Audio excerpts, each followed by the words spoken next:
우리 영천교회가 소속된 대한예수교 장로회 고려총회는 해마다 2월 마지막 주일을 고려신학교 주일로 지키고 있습니다. 이날은 교단 산하의 모든 교회들이 고려신학교의 신학과 역사성 그리고 사명을 기억하면서 기도하고 헌금하는 주일이기도 합니다. 고려신학교는 정통 장로교회의 개혁주의 신앙을 따라 일제강점기의 신사참배를 반대하고 옥고를 치르고 죽음까지 불사했던 순교적 신앙의 선배들이 세운 학교입니다.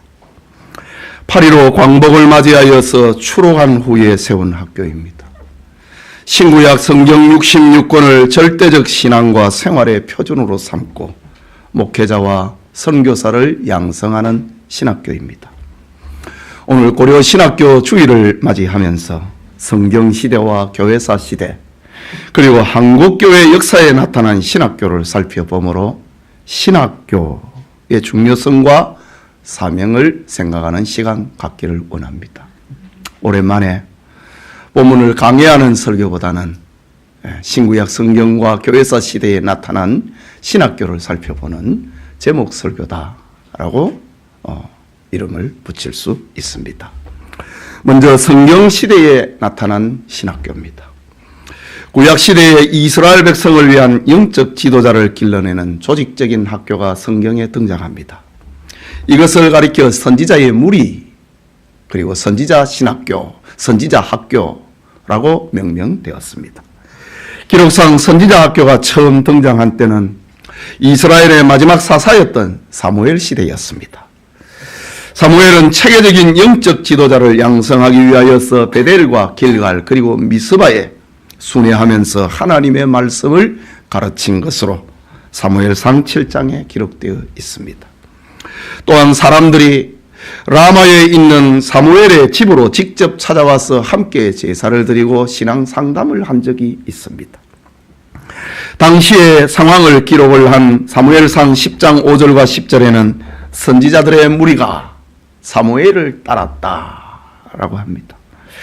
사무엘에게 교육을 받은 선지자들이 사울의 박해로 인하여서 도망을 치는 다윗을 보호해주고 다윗을 옹이하는 역할을 하기도 합니다. 이 무리들 가운데 갓과 나단 선지자는 사무엘의 대표적인 후계자로 추정이 됩니다. 사무엘로부터 시작된 선지자 학교는 역사 속에 계속됩니다. 오늘 본문에 등장하고 있는 엘리야는 영적 암흑기인 아하방 시대의 선지자 학교를 운영했습니다. 엘리야가 운영한 신학교를 개성한 사람이 오늘 본문에 나타나고 있는 엘리사입니다. 그는 길갈과 베델, 여리고 그리고 요단 등지에 신학교가 있었던 것으로 오늘 성경에도 나타납니다. 학생들의 수는 각 지방마다 50에서 100명 정도 머물렀던 것으로 생각됩니다. 하지만 이때는 거짓 선지자들이 활개를 치고 활동하는 시대였습니다. 아합 시대에는 아합과 이세벨이 바알과 아세라 선지자를 키우는 그거 말고 소위 하나님의 선지자라고 하는 거짓 선지자들이 400명이나 등장하는 것이 열왕기상 22장에 나옵니다. 거짓 선지자의 무리 400명이 시드기야를 중심으로 시드기야가 거짓 선지자의 교장인 셈이지요. 시드기야를 수장으로 조직적인 활동을 하게 됩니다. 그 당시 아합 왕은 거짓 선지자 무리에 편성을 해서 참 선지자들을 박해하기도 했습니다. 그 후 유다와 이스라엘에 거듭되는 등장하는 악한 왕들의 모습으로 인하여서 선지자 학교의 활동은 잘 보이지 않습니다.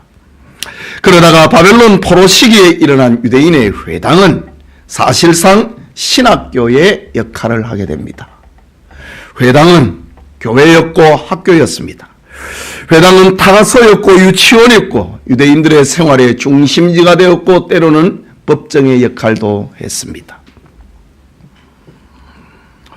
회당에서 확대가 된 것이 유명한 랍비들에 의해서 사사를 받게 되는 개인 학교입니다. 지금도 유럽에는 개인 학교가 이렇게 유명세를 띠고 있지 않습니까? 어느 학교, 그거보다도 누구에게 사사를 받았느냐, 이것을 유럽에서는 중하게 여기고 있습니다. 말씀드린 것처럼 회당에서 확대가 된 것이 유명한 랍비들에 의해서 사사받는 개인학원입니다. 바울이 유명한 랍비 가말리엘 밑에서 율법을 사사받는 것이 대표적인 것입니다. 이런 유의 선지자 학교는 하나님의 말씀을 배우고 보존하고 전파하기 위한 자연스러운 현상이었던 것입니다. 그것이 세례 요한의 제자 학교였고 예수님의 12제자 70인 제자들을 가르쳤던 학교의 모습입니다. 이제 교회사에 나타난 신학교를 살펴보고자 합니다. 교회사는 시대별로 구분을 해야 되지요. 먼저 초대교회입니다. 여러분, 초대교회라고 하는 것은 예수님이 활동을 했던 그 시대부터 이 교회의 권세가 국가의 권세보다 더 커져버리는 시대, 590년입니다. 그래서 590년 그 이후부터는 국가의 황제가 즉위를 하면 교황한테 허락을 맡아야 됩니다. 그 저울의 추가 넘어가는 590년까지를 초대교회, 그리고 교회가 세상의 모든 것을 지배를 해버리는 시대를 중세시대라고 합니다. 초대교회 시대의 신학교입니다. 로마 제국은 황제 숭배를 거절한 기독 신자들을 정치적으로 그리고 군사적으로 박해했습니다. 이때 바울의 제자였던 클레멘트, 사도 요한의 제자였던 폴리갑과 ig나티우스는 형장으로 끌려가서 목베임을 당하고 불에 태움을 당하는 순교를 맞이합니다.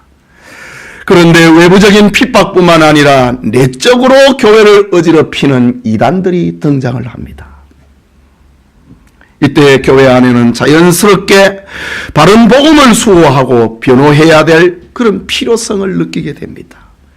여기에 따라오는 필수적인 과제가 제자 훈련이었고 신학 교육이었습니다. 이때의 교회 지도자들은 기독교 신앙과 사상을 체계화하여 성도들의 신앙을 돕고 교회를 건강하게 만들게 됩니다. 초대교회에는 크게 몇 군데의 신학교가 등장을 합니다. 크게 분류를 하면 3개 정도의 신학교입니다. 대표적인 신학교가 저 나일강 하루에 위치하고 있는 고대의 유명한 도시 알렉산드리아 신학교입니다. 이 알렉산드리아 신학교는 성경 연구와 기독교 변증학을 주로 장점으로 가지고 가르칩니다. 이단들이 일어나고 그리고 로마가 기독교를 박해를 하자 교회는 우리는 로마의 정부로부터 이런 박해를 받을 대상이 아닙니다. 우리는 반정부 운동을 하는 단체가 아닙니다 하면서 바른 복음을 변증을 하는 이런 역할을 알렉산드리아 신학교가 감당합니다. 처음 교장은 판테너스였고 여기에서 배운 사람들 가운데 유명한 사람이 초대교회의 교부였던 클레멘트와 오리겐입니다. 물론 이때 대부분의 신학교육은 스승의 집에서 진행이 되었습니다. 또 하나의 신학교가 있는데 소아시아 중심에 위치하고 있는 안디옥입니다. 이 학교는 알렉산드리아 신학교 다음으로 큰 역할을 합니다. 안디옥 신학교는 290년경에 드로테오스와 루키아너스가 세운 것으로 여기에서는 엄격한 성경 문법과 역사적 해석을 강조합니다. 알렉산드리아 신학교의 성경 해석의 방법이 우화적이고 알레고리적이라면 우화적 해석이 있잖아요. 이솝의 우화, 성경의 어떤 사건을 가지고 우화적으로 해석을 하는 것, 그 역사적인 기원을 찾아가면은 알렉산드리아 신학교입니다. 그렇다고 하면은 이 소아시아의 이 안디옥에 위치하고 있는 신학교는 성경의 문법과 역사적 해석을 강조하게 됩니다. 우리의 신학과 비슷한 것이지요. 이 학교의 유명한 설교자가 크리소스톰이고 그리고 디드로스고 네스토리우스라고 하는 사람입니다. 물론 이 네스토리우스는 나중에 이단으로 정죄가 당하고 로마에서 추방을 당하여서 그 후예들은 중국에까지 오게 됩니다.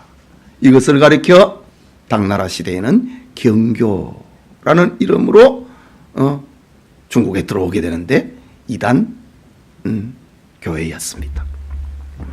그리고 아프리카 북부에 위치하고 있던 카르타고 신학교가 있습니다.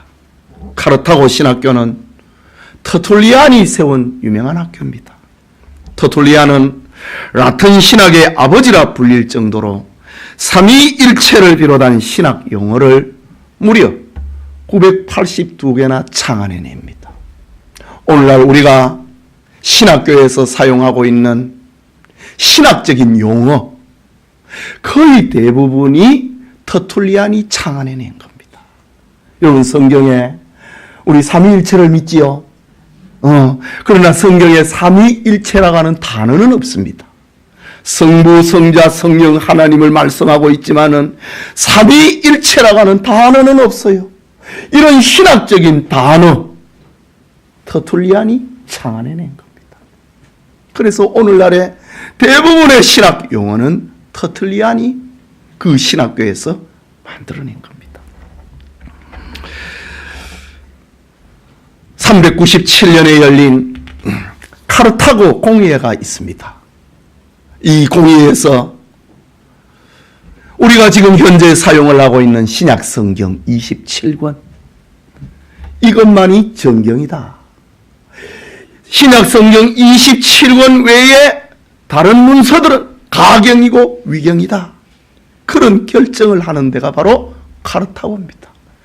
그렇다고 하면 초대교회에 이 카르타고 신학교에 터툴리안과 그 후예들로 인하여서 형성이 되어 있었던 그 신학교의 영향력이 얼마나 컸는가를 보여주게 됩니다.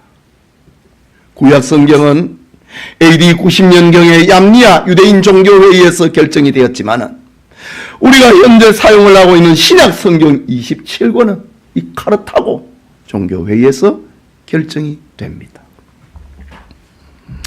지리상으로 알렉산드리아가 동방교회의 신학의 중심지였다면 카르타고는 서방교회 신학의 중심지입니다. 여러분 교회사를 공부하다 보면은 동방교회와 서방교회로 나누거든요. 예. 동방과 서방의 교회는 저 지중해 바다를 중심으로 에게의 바다를 가로짓는 그 터키지요. 그거를 오늘날의 동양이라고 하잖아요. 터키 고기를 중심으로 해서 오른쪽은 동양이고 터키가 인접을 해 있는 에게의 바다를 중심으로 왼쪽은 서양입니다. 교회도 마찬가지입니다. 예. 동방교회의 중심에 이 신학교를 운영을 하는 것이 알렉산드리아였다면 이 서방교회 신학의 중심은 바로 카르타고, 오늘날 북부 아프리카 티니지에 위치하고 있는 카르타고 신학교였습니다. 알렉산드리아 신학자들이 헬라 철학에 정통한 사람들이었다면 카르타고 신학자들은 법률과 정치 등 사회과학적인 교양을 두루 갖춘 사람들이 학교를 운영을 합니다. 터툴리안이 세운 카르타고 신학교의 그 후예들 가운데서 유명한 교부 키프리안, 그리고 암브로스, 어거스틴, 여러분 어거스틴은 이름 들어봤지요? 이런 기라성 같은 초대교회 인물들이 이 카르타고 신학교에서 배출이 됩니다. 이제 중세교회의 신학교를 살펴봅니다. 중세기는 로마 카톨릭의 전성시대로 스콜라 철학이 신학의 중심을 이루고 정통신학은 암흑기를 맞이합니다. 중세의 스콜라 철학은 성경이 가르친 교육과는 다른 로마 카톨릭의 교리와 행정을 수호하는 학문입니다. 중세 천년의 스콜라 철학은 로마 카톨릭의 교리와 행정을 지켜주는 그런 학문으로서의 역할입니다. 당시 이 스콜라 철학을 보급하기 위하여서 파리와 옥스포드, 캐론 등지에 대학이 설립이 됩니다.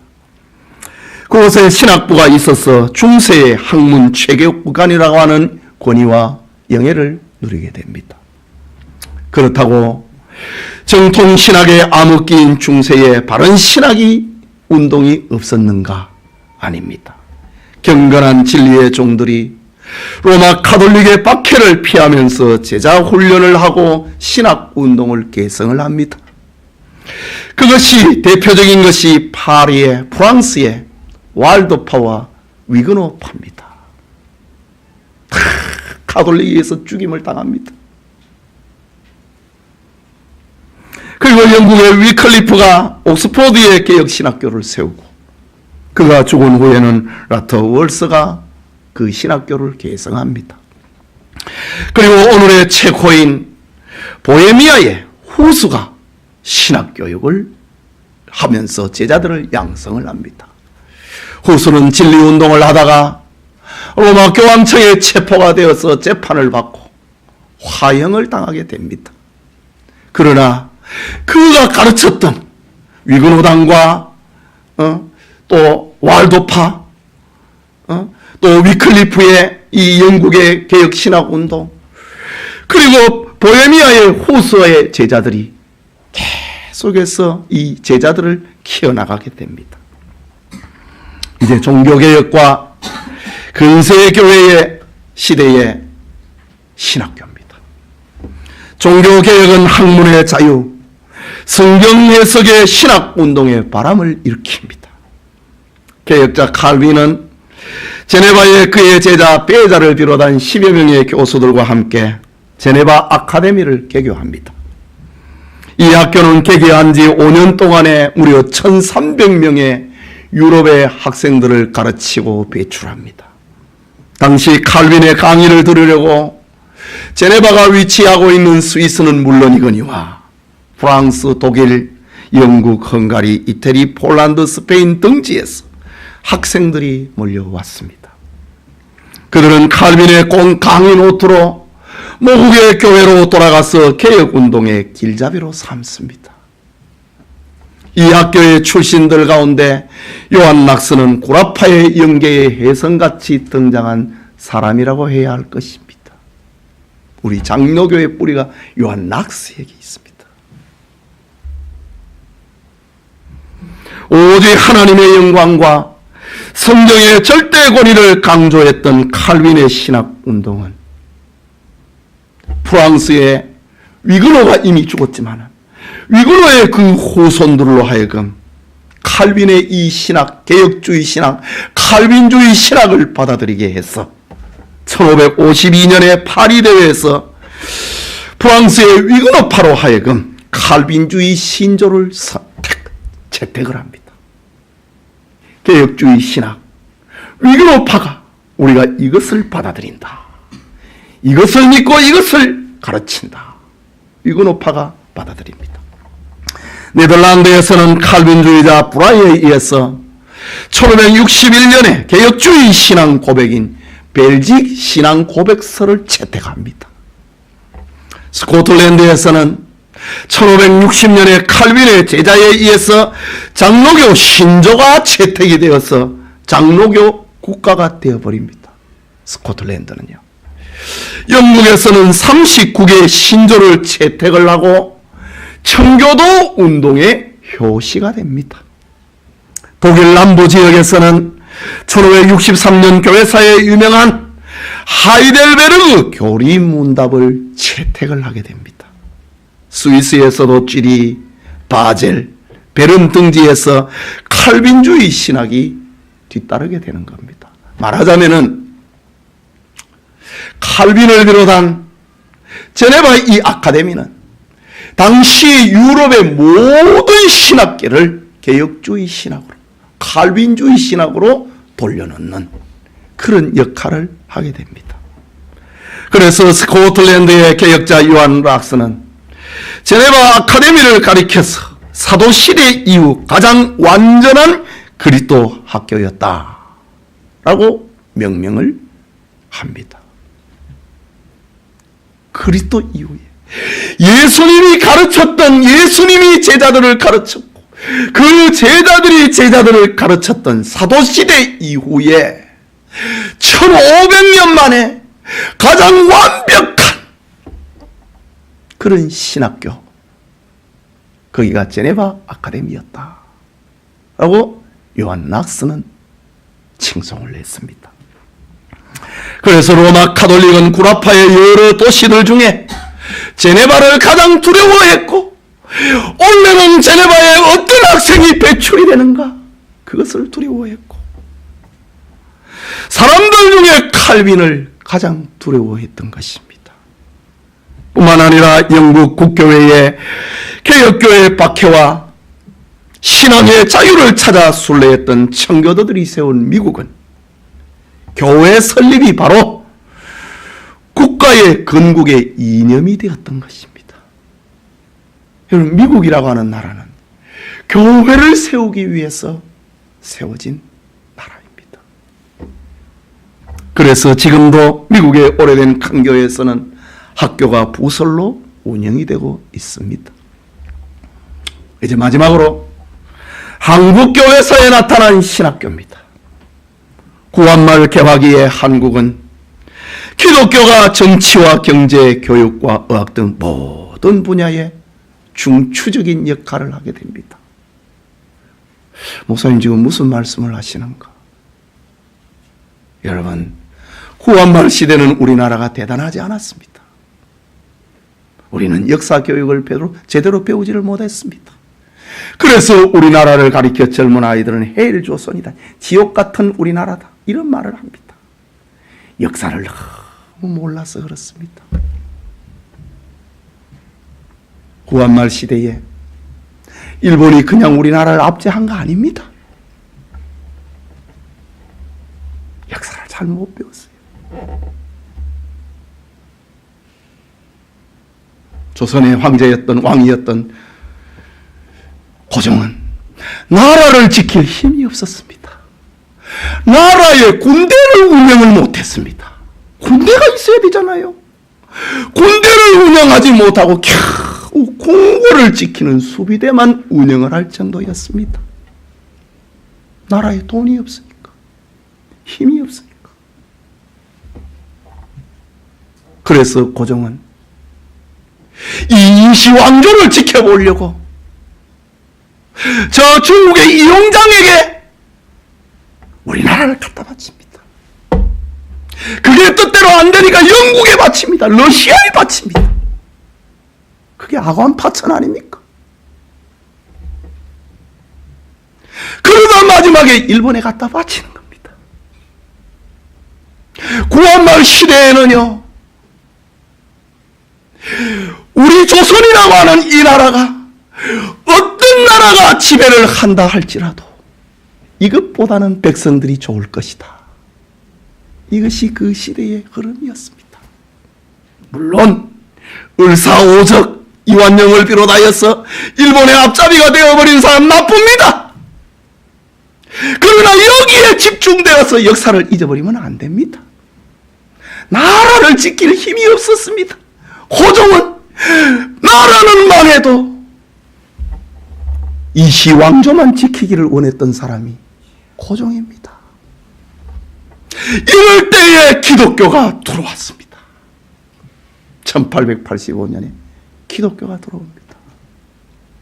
그러니 기독교가 가지고 있는 이 파워, 이 힘은 교회뿐만 아니라 정치와 경제와 교육과 의학 등 모든 분야에 중추적인 역할을 하게 됩니다. 그래서 대한민국은 교회가 세운 나라입니다. 우리나라의 처음 신학교인 평양신학교는 1901년에 시작됩니다. 학교 교정은 마포 삼열 목사 사택입니다. 그의 사택은 대동강변 술막골의 넓은 정원을 가지고 있는 기와를 입힌 서양식 집입니다. 마포 삼열 박사님이 신학교 교장이시고 여기에서 이제 신학생을 키우게 됩니다. 1901년 개교 당시에 2사람이었던 신학생은 이듬해 1902년에는 4사람으로 불어납니다. 1905년에는 재학생이 40명이나 됩니다. 당시의 신학생들은 모두 개척교회에서 사역을 하고 있었기 때문에 1년에 3개월만 집중 교육을 하게 됩니다. 요즘 같으면 뭐 차를 타고 뭐 기차를 타고 뭐 자가용을 가지고 신학교 가지만은 지금으로부터 120년, 100년 전에는 올 수가 없는 거예요. 저 지방에서 어떻게 평양 가서 출퇴근을 합니까? 그러니까 1년에 3개월만 집중 공부를 하는 겁니다. 그러니 졸업이 늦어질 수밖에 없지요. 학점을 다 못 따니까. 수업 일수가 적으니까. 5년을 공부하고 난 다음에 졸업합니다. 그러다가 1920년에 와서는 1년 3학기 3년제로 바뀌게 됩니다. 평양신학교는 1907년 1회 졸업생 7명을 배출합니다. 신학교가 개교한 지 6년 7년이 지나고 난 다음에 7명의 졸업생을 배출합니다. 그리고 1938년 일제의 탄압으로 폐교당하기까지 34회 졸업생 799명이 평양신학교 졸업생이 됩니다. 신사참배를 방대하던 정통신학인 평양신학교가 폐교가 되자 일본 총독부의 비호 아래서 1939년에 38년에는 평양신학교가 정통신학교가 폐교되고 그 이듬해 39년에 조선신학원이 개교합니다. 이것은 일본이 우리가 다스리고 있는 이 조선에 신앙의 자유가 있다고 하는 것을 알리기 위해서 일본의 비호 아래서 운영이 되는 의용신학교입니다. 이 학교는 해방 이후에 1946년 4월 남부총회 지경 조선신학교로 지경이 됩니다. 해방 이후에 남과 북이 갈라져 버리니까 남부총회, 북부총회가 되는 거예요. 서울의 의용신학교였던 조선신학교는 남부총회 지경신학교가 되는 겁니다. 지금은 한국신학대학으로 발전을 해서 자유주의 신학의 온상이 되었습니다. 일제시대 때 일본의 비호를 받으면서 신학교를 키웠으니 민주화가 되니까 그들의 자유주의 신학이 온상이 되어버립니다. 오늘날의 친북활동하고 있는 대부분의 사람들은 이 조선신학교, 한국신학대학 수유리에 한신대학의 출신들입니다.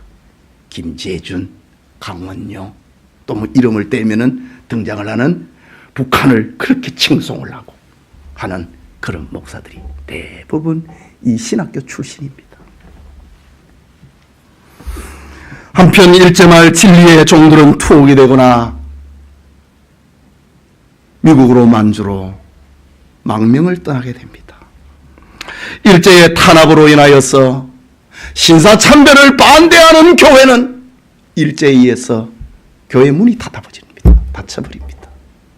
이때 200여 교회가 폐교회가 되어버립니다. 그리고 2000여 명의 신사참배를 반대하는 성도들이 감옥에 들어갑니다.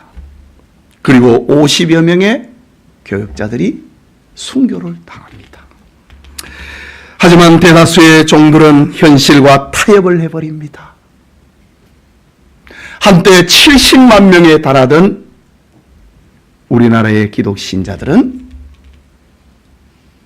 조선신학교가 활동을 하는 그때에 절반으로 뚝 떨어져 버립니다. 하지만 어둠의 세력은 한국교회를 영원히 지배할 수는 없었습니다. 하나님께서는 순교자의 피로 적신 이 땅의 교회를 기억하신 것입니다. 1945년 해방의 기쁨을 주셨습니다. 일본군이 물러가고 해방이 찾아오자 감옥에서 신앙을 지키다가 죽음을 면한 영적 지도자들이 감옥에서 풀려납니다. 그들은 세상과 타협을 하고 기득권을 행사하던 다수의 의용 종교 지도자들에게 회개해야 된다. 신행일치의 삶을 부르짖게 됩니다. 그러나 다수의 한국교회는 주로 성도들의 회개의 외침에 귀를 기울이지 않습니다. 오히려 너희들이 교회를 시끄럽게 하고 있구나. 기득권 세력들은 회개를 외친 초록 성도들을 교회를 시끄럽게 하고 교회를 분리하는 분리주의자들로 낙인을 찍어버립니다. 다수가 소수를 그래 해버립니다. 그러자 1946년 9월 20일 추록한 한상동 목사를 중심으로 주람선 목사, 손양원 목사 등이 부산에서 고려 신학교를 개교합니다. 그리고 세계적인 신학자였던 박형용 박사, 그리고 만주에서 활동을 하던 박윤선 박사를 교장으로 예평양 신학교를 개성을 하게 됩니다. 이때 고려 신학교의 설립 목적은 참으로 아름다웠습니다. 세 가지 설립 목적이 있었습니다. 신앙 양심에서 볼 때 회개 운동을 가르치는 학교다. 이 고려 신학교의 출범입니다. 신학 사상에서 볼 때는 근본주의, 칼빈주의를 우리는 따른다. 이런 근본주의, 칼빈주의라고 하는 것은 우리 교회보 뒷면에 나오는 우리 교회의 설립 이념하고 같습니다. 신앙적으로 신구약 성경 66권만이 정확무한 하나님의 말씀이고 우리의 행동의 법칙이다. 그것을 믿는 것이 근본주의, 칼빈주의 원리입니다. 그리고 또 하나는 교회 행정에 있어서 신앙의 순결을 지켜야 된다. 이 세 가지는 고려 신학교의 설립 이념입니다. 참으로 하나님이 기뻐하신 그 시대의 소리였고 신앙운동이었던 것입니다. 그럼에도 지상교회는 완전할 수 없었습니다. 어쩔 수 없었습니다. 세월이 흐르면서 장로 교단의 여러 교파들이 난립을 하게 되고 신앙과 신앙 노선의 문제로 인하여서 논쟁이 일어나게 됩니다. 여기에 수반되어 교회 안에도 분열이 일어나니 그 분열은 마침내 교회 재산권 시비로 확장이 되어버립니다. 한 교회에 있는데 교회가 나눠지니 이 건물은 우리가 헌금했어. 아니야, 우리가 헌금했어. 싸움이 일어나는 겁니다. 다 하나가 돼가지고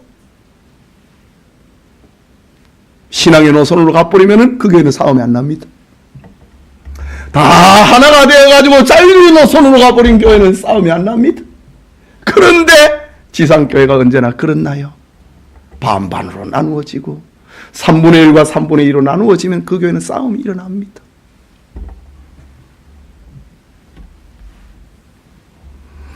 급기야 성경을 어기고 세상 법정에 신자들끼리 소송을 하는 문제가 일어났습니다. 이때 고려파 총회는 한국교회 앞에 외쳤습니다. 신자들끼리 예배당 건물 문제로, 재산 문제로 세상 법정에 소송하지 말자. 그것은 고린도전서 6장 1절에서 11절을 어기는 비성경적인 행위이다. 총회 산하의 모든 교회는 재산 문제로 인하여서 세상 법정에 소송하지 못한다. 라고 1957년 제7회 고려파 총회에서 결정합니다. 그런데 고려파 교회 안에서 또 문제가 일어났습니다. 13년이 지났을지요. 1970년에 고려파 교회 안에서도 새로운 형태의 기득권 쟁탈전이 벌어졌습니다. 그것은 마침내 교단 지도자였던 한상동 목사와 송상성 목사의 충돌입니다.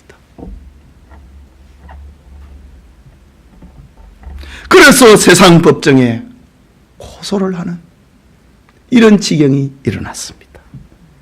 여기에 한상동 목사의 제자들은 지금 고려 신학교를 운영을 하고 있습니다.